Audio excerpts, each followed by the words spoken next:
Hello students, let us discuss excretory system in human being. I welcome class 10 students in the revision video. In excretory system of the human being, the structure are kidney, a pair of kidney, a pair of ureter, a urinary bladder and urethra. The function of kidney, it eliminates nitrogenous waste from the body and they are helpful in maintaining the osmoregulation of the body. That is, maintaining the water balance and the ionic concentration in the blood. The nitrogenous waste such as urea, uric acid, etc.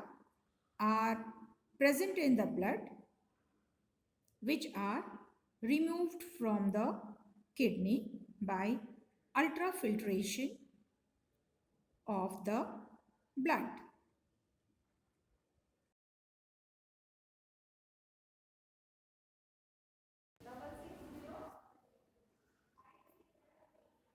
Kidney consists of a cluster of very fine thin-walled capillaries. Each cluster is associated with a cup-shaped end of a tubule or of a tube in which urine is collected. These basic filtering units are known as nephrons.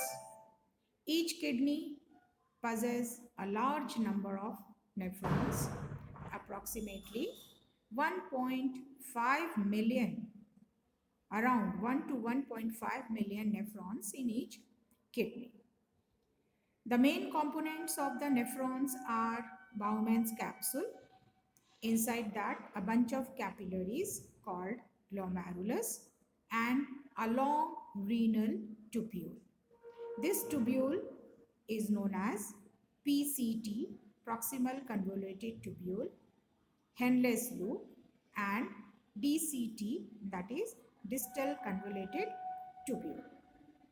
The blood enters the kidney through the renal artery, which branches into many capillaries associated with the. Once again, I will explain you. The blood enters the kidney through the renal artery, which branches into many capillaries associated with the glomerulus. Water and solutes are transferred to the nephron at the Bowman's capsule.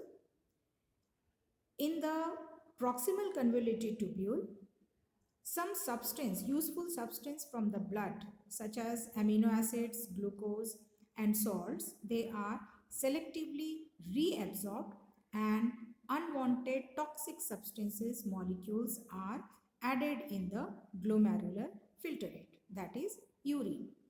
The filtrate then moves down into the Henle's loop where 5% of water from the filtrate is reabsorbed in the blood capillaries from here. Then the filtrate moves upward into the distal convoluted tubule DCT. Finally, the filtrate moves upward into the distal convoluted tubule where sodium and potassium, they are reabsorbed in the blood, water also. And finally, the filtrate, now called urine, pass on to the collecting duct. This duct collects the urine from millions of nephrons in the pelvis region of the kidney, and the urine formed in each kidney then enters a long tube called ureter. The ureter moves the urine from the kidney to the urinary bladder. The urinary bladder is under the control of the nervous system, autonomic nervous system, and this helps to control the urge to urinate. The blood passes through the kidney 300 times in a day. The urinary bladder can hold up to 600 ml of urine.